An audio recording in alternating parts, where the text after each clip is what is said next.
السلام علیکم ویورز، صحت ٹی وی میں خوش آمدید۔ آج میں آپ کو پروسٹیٹ گلینڈ کے بارے میں بتانے جا رہا ہوں۔ یہ جو ناظرین، یہ جو پیشاب کی نالی کے اندر غدود پیدا ہو جاتے ہیں اور اس کا کوئی علاج نہیں سوائے آپریشن کے۔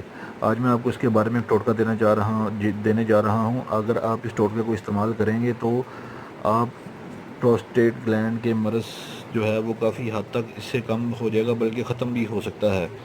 اس کا ٹوٹکا آپ جو ہے وہ نوٹ فرما لیں۔ پھٹکری خام یعنی پھول نہ کریں، بلکہ اصلی حالت میں 10 گرام کباب چینی 100 گرام دونوں نہایت بریک کر کے پیس لیں۔ چوتھائی چھوٹا چمچ دن میں 4 بار یا حسب ضرورت 6 بار کچی لسی یا پانی کے ہمراہ دیں۔ بس ایک احتیاط لازم اور نہایت توجہ طلب ہے۔ اس وقت کباب چینی کی بجائے ایک اور دوائی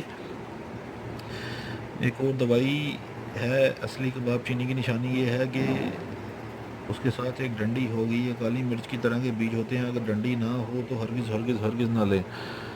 ویورز، میرے چینل کو ضرور سبسکرائب کریں، بیل کے آئیکن پر کلک کریں اور میری ویڈیو کو ضرور لائک کریں اور کمنٹ ضرور پاس کریں۔